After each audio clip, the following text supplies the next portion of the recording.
자, 여러분 안녕하세요. 우리가 오늘 다뤄야 할 주제는 바로 세포 분해법입니다. 자, 분해법이라는 게 무엇이냐? 세포 안에 있는 물질을 나누는 거거든요. 우리 세포의 구조, 이거는 통합과학 시간에 예전에 1학년 때 배웠던 적이 있을 거예요. 세포 안에는 우리 생명 유지를 위해서 가장 중요한 소기관인 핵이 있고요. 그 핵 옆에는 뭐 소포체라던가 골지체라던가 이런 세포 소기관도 있고, 에너지를 생성하는 미토콘드리아도 있고요. 식물세포 같은 경우에 엽록체도 존재를 하고 있고요. 이렇게 세포 하나 안에도 굉장히 다양한 물질들이 들어있잖아요. 이러한 다양한 세포 소기관들이 있는데, 우리가 세포를 연구를 하기 위해선 소기관들이 하고 있는 역할들을 공부를 하는 것도 굉장히 중요하잖아요.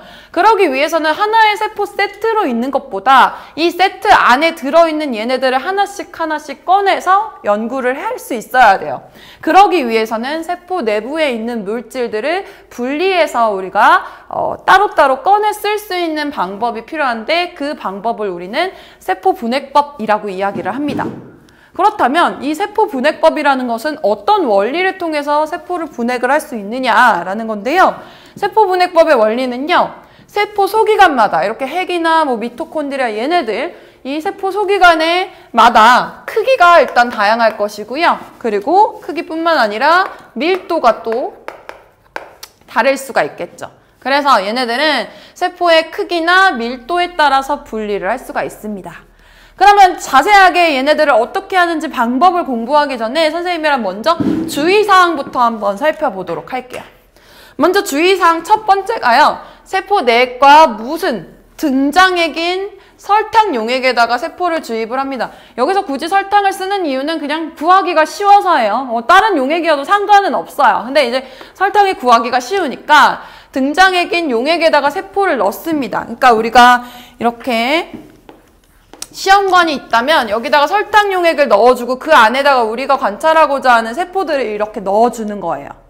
우리가 분리하고자 하는 세포들을 넣어주는 건데, 만약에 여기가 설탕 용액이 아니라 그냥 맹물, 증류수였다면 이 세포 안에도 얘는 삼투 농도가 형성이 되어 있잖아요. 얘가 가지고 있는 이온의 농도가 정해져 있었잖아요. 세포 안에도 분명히 삼투 물질들이 있기 때문에 농도를 가지고 있어. 내액의 농도를 가지고 있는데 그 농도랑 같은 용액을 써야 된다. 즉 등장액을 써야 된다라는 것은 같은 농도, 같은 농도의 설탕 용액에다가 세포 내액을 주입합니다. 그 이유는 왜 그러냐 했더니 삼투 현상에 의한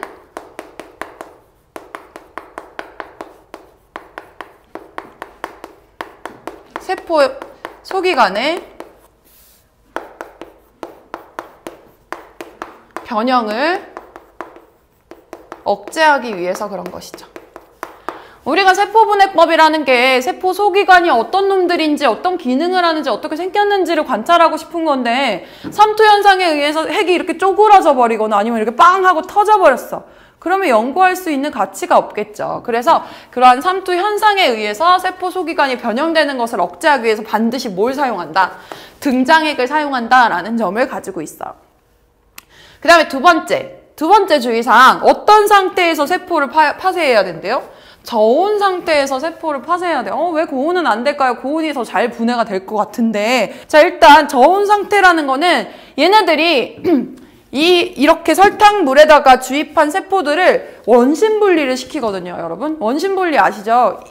이렇게 돌리는 건데, 이렇게 돌릴 때 얘네들이 당연히 이 세포들 안에서 마찰이 생길 수밖에 없는데요. 마찰에 의해서 발생하는 열이 있겠죠. 그 열이 심해지게 되면 얘네들의 구조도 당연히 변할 수밖에 없겠지. 그래서 그것을 방지하기 위해서 우리는 저온 상태에서 세포를 파쇄를 합니다.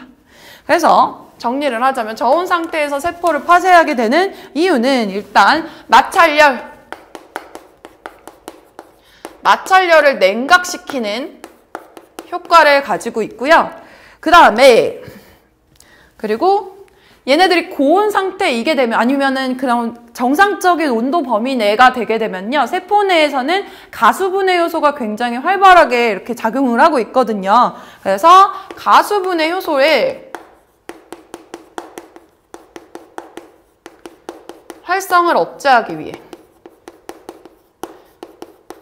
우리 단백질이라고 하는 것은 굉장히 열에 민감하기 때문에 저온 처리를 해주게 되면 가수분해 효소의 활성이 억제가 됩니다.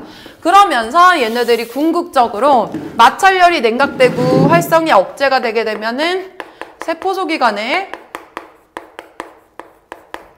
변형이 억제를 시킬 수 있는 그런 방법이기 때문인 것이죠. 그래서 그림을 그려보면요. 얘네들이 어떻게 되냐면 여기에 이렇게 시험관이 있을 때 첫 번째로 내가 천G G는 여기서 중력 가속도거든요. 천중력 가속도 정도의 그런 원심력을 가지고 있는 원심 분리기에다가 이 세포 용액을 넣습니다. 그렇게 되면은 얘네들이 막 이렇게 돌면서 분명히 두 층이 생길 거예요. 그래서 아래에 있는 밑에 있는 물질 우리는 침전물이라고 얘기를 하고 세포 그 원심 분리 결과 위에 남아있는 그 위에 떠있는 물질을 우리는 상층액, 위에 있는 액체다, 위에 있는 물질이다라고 해서 상층액이라고 얘기를 합니다. 그래서 상층액과 침전물로 이렇게 볼 수가 있고요. 얘를 여기서 한 번에 끝나는 게 아니라 분명히 세포 소기관마다 크기와 밀도가 다르기 때문에 천지로는 가라앉지 못하는 애들을 조금 더 빠른 속도로 이렇게 갈아주게 되면요. 여기에 있는 요거를 한 번 더 요거를 돌려주는 것이죠. 침전물을 빼고 이번에는 상층액만을 따가지고 여기다가 시험관에다가 새로 담아주는 거예요.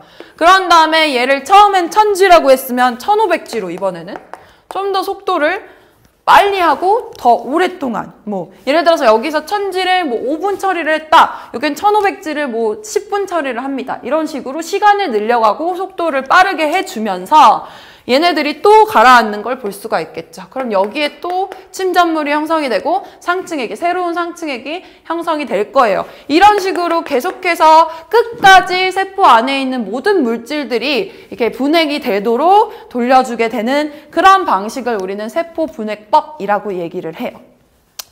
그러면 여기서 어떤 방식으로 우리가 어떤 순서대로 분리가 되는지 실험 결과를 한번 이야기를 해보도록 할게요. 실험 결과로는요, 가장 먼저 1000G, 되게 느린 속도로, 그렇게 느리진 않지만 아무튼 제일 먼저 분리되는, 침전물로 분리되는 물질이 우리 세포 소기관 중에 뭐가 있냐면 바로 핵이 있습니다.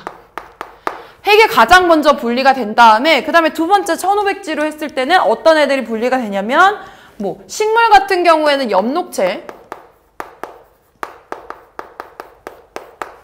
그리고 그 다음으로는 미토콘드리아 그 다음으로는 밑으로 쓸게요. 이렇게 길게 써도 되는데 좀 화면이 잘릴 것 같아서. 그 다음으로는 리보솜, 소포체, 미토콘드리아, 그 다음으로는 소포체나 골지체 요런 애들이 분리가 되고요. 마지막으로 리보솜이 분리가 됩니다. 얘네들이 무엇이 있는지는 우리가 요거 뒷단원이 바로 세포의 구조를 공부하는 단원이거든요. 그래서 일단 무거운 놈들이 먼저 분리가 되겠죠, 당연히. 그러니까 무거운 놈들은 조금만 돌려줘도 금방 가라앉을 수 있는데 가벼운 놈들은 더 세게 오랫동안 돌려줘야지만 나중에 가라앉는다. 그것만 기억을 하시면 돼요. 그러니까 핵 쪽은 밀도가 크거나 무겁다, 크기가 크다 이렇게 생각해 주시면 되겠고 무거운 애들, 여기는 가벼운 애들, 리보솜이 가벼운 애들 요 순서대로 분리가 된다라는 거 여러분들이 기억을 해주셔야 합니다. 세포 분해법에 의해서 무거운 게 가장 먼저 분해가 되고 그 다음에 나중에 가벼운 것을 분해를 할 수가 있다라는 거 여러분들이 기억을 해두시면 되겠어요. 이렇게 세포 분해법을 이용을 하게 되면 세포 안에 있는 소기관들을 크기나 밀도에 따라서 분리를 해서 그 분리된 소기관들을 따로따로 연구를 할 수가 있겠죠. 핵에서는 어떤 일이 일어나는지, 미토콘드리아에서는 어떤 일이 일어나는지 이런 것들을 연구를 할 수 있는 방법이라고 볼 수 있겠습니다.